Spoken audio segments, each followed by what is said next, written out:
nous voici en la fête du prophète Élie. Et c'est aussi un dimanche. Et pour certains, il y a contradiction, mais je crois qu'il n'y a pas de contradiction, dans le sens où rien ne nous empêche, quand on fête un grand saint, un dimanche, rien ne nous empêche de faire aussi mémoire du dimanche, et puis avant tout, mémoire de la résurrection, puisque chaque dimanche est la fête de la résurrection. Chaque dimanche est une Pâque hebdomadaire.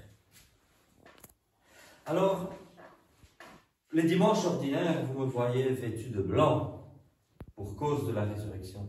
Et aujourd'hui, j'ai mis une chasuble verte qui symbolise la fécondité. Bien sûr, Élie n'était pas un homme marié. Il était presque un moine, j'ai envie de dire, un moine de l'Ancien Testament. Mais il eut une vie très féconde. Et bien que, durant son ministère, Dieu ait envoyé la sécheresse, la terre aride, après c'est envoyé la pluie. Et ensuite la terre a été à nouveau verte. Donc voilà la fécondité du prophète Élie.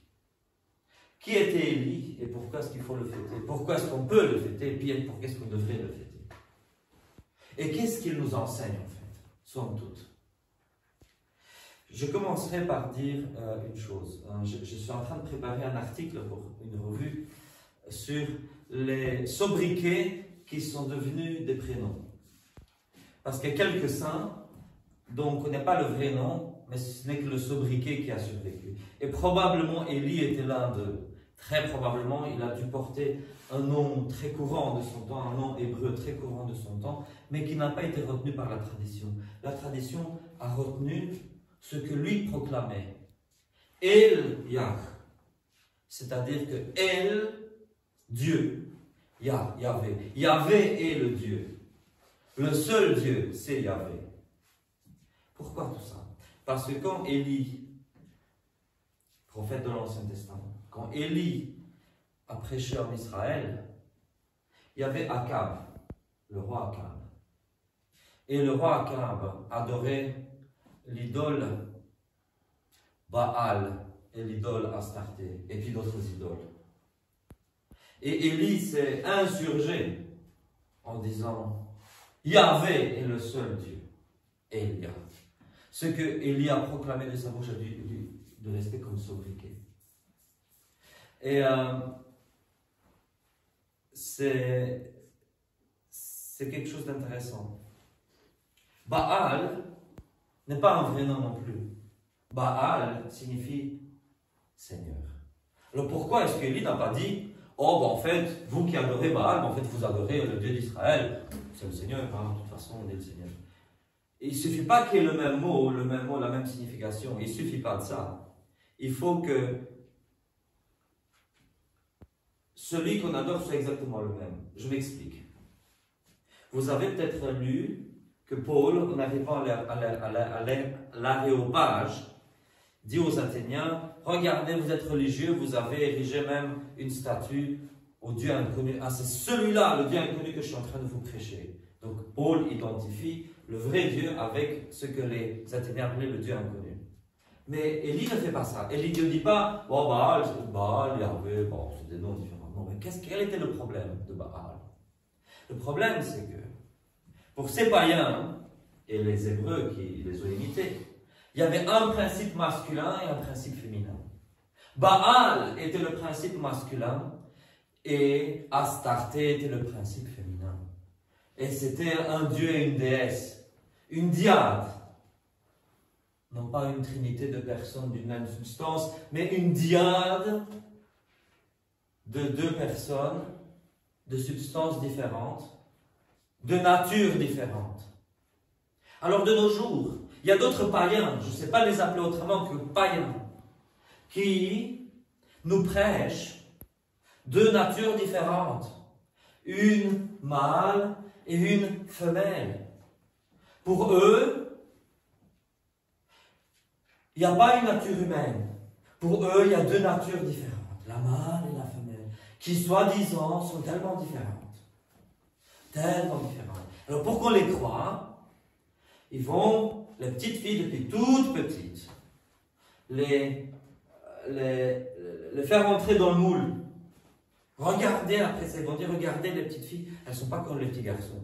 On va donner des petits camions aux garçons, on va donner des trucs qui font macho, ils vont dire, regardez, les garçons ne sont pas comme les filles. C'est deux natures complètement différentes. Et ces hérétiques vont par la suite nous dire, ah mais Dieu le Fils, le Verbe de Dieu, s'est incarné, il s'est fait homme. J'ai eu quelqu'un dans le train, je vais déjà raconter l'anecdote, qui m'a dit, mais on dit dans le credo, il s'est fait homme, il ne s'est pas fait femme, il s'est fait homme. Point. Et alors qu'est-ce qu'ils font, ces gens-là?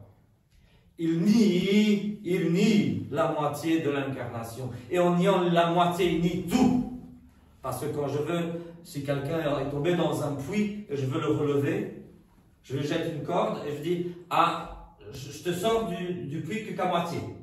Je te sors qu'à moitié. Hein. Le puits fait 5 mètres, je tire 2,50 mètres et ah, je t'ai sorti à la moitié. Je fais pire que Dieu. Donc, un Dieu le Verbe qui aurait pris que la moitié de la nature humaine, cette incarnation est un fiasco. En tant qu'à faire, choisissez notre religion. Mais ça, ce n'est pas la religion chrétienne. Donc voilà pourquoi la prédication d'Élie est tellement importante de nos jours. Parce que Yahvé, le Dieu d'Israël, Yahvé n'est pas un principe masculin. Non. Dieu nous a fait à son image, bien sûr, mais ça ne veut pas dire qu'il y a un Yahvé masculin. La masculinité, la féminité, c'est de la robinetterie. Ce n'est pas des choses de Dieu. Bien sûr, après ça, effectivement, Dieu le Verbe s'est fait humain. Maintenant, peu importe quelle couleur de peau il a eu, peu importe quelle couleur des yeux il a eu, peu importe quelle robinetterie il a eu, c'est pas ça qui importe, parce que l'humanité n'est qu'une seule. Bon, Élie, revenons à Élie. Akab et sa femme adorent les dieux païens.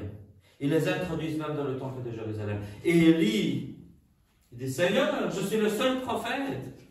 Je suis le seul prophète. Tous les autres adorent Baal. Il n'y a que moi qui t'adore toi, Yahvé. Et qu'est-ce que Dieu lui dit? Non, non, non.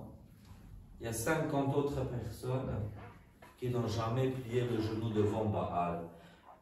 Élie se sent seul à un moment donné. Il dit, Seigneur, prends-moi, enlève-moi. Quoi bon de me tenir en vie? Si je suis ton seul adorateur. En fait, non. Dieu le prend et lui montre 50 autres personnes qui n'ont pas fléchi le genou devant Baal. Et effectivement, la prière d'Élie, il y a la sécheresse qui vient sur le pays. Un prophète qui prie pour des choses pas gentilles, hein, n'est-ce pas? Mais le peuple était tellement dans l'idolâtrie. Et c'est par la suite que Élie lance un défi à Akab. Et il lui dit, bah, faites un autel pour Baal, moi je vais faire un autel pour Yahvé, et on va voir lequel des deux dieux va jeter du feu du ciel pour consommer le sacrifice. Et c'est Yahvé qui consomme le sacrifice, et dans ce cas-là, après ça, bon, le culte du Dieu véritable est rétabli en Israël. Alors, la vie du prophète Élie nous enseigne aussi que parfois dans la vie, nous disons, Seigneur, je suis seul. Je suis seul parce que je suis ton seul adorateur. Je suis seul parce que ceci, parce que cela. Je suis seul. Et chaque fois, Dieu nous dit, non, non, non, regarde, il y en a 50 autres. Et ça, c'est un grand encouragement. Dans ma vie, j'ai souvent eu ça. Et chaque fois, Dieu m'a montré 50 autres. Peut-être que ce n'était pas 50, peut-être que c'était 5 ou 250. Mais ce n'est pas le chiffre qui est important, mais le fait que Dieu est là. Qu'est-ce qu'il nous enseignait le prophète Élie? Il a jeûné 40 jours et 40 nuits. Il est monté sur la montagne et il a vu Dieu. La 16 chrétienne est importante. La 16 chrétienne est importante parce que nous sommes faits de corps, d'esprit Et nous ne sommes pas que corps. Bien sûr, il faut nourrir le corps et de temps en temps. Il y a un temps pour tout. Il y a un temps pour tout. Il y a un temps pour manger, un temps pour boire, un temps pour faire la fête, un temps pour aller à la discothèque ou à la métallothèque, ça dépend ce que vous préférez, un temps pour faire le fou, un temps pour danser sur les tables, pour autant ne pas les casser. Il y a un temps pour tout. Sauf que la vie de l'humain n'est pas que ça. Et si on réjouit le corps et le psychique, à un moment donné, il faut privilégier parfois aussi l'esprit, au détriment du corps. Et dans ce cas-là, il y a le jeûne aussi. Donc il est jeûne 40 jours. Moïse a fait jeûner 40 jours. Et puis il y a quelque chose de merveilleux, il voit Dieu sur la montagne. Et de cet épisode-là, je parlerai en la fête de la transfiguration, le 5 août. Je ne vais pas aller jusque-là, pour ne pas dévancer quelque chose qu'on ne fêtera que dans 2 semaines. Voilà ce que Élie peut nous enseigner dans nos vies.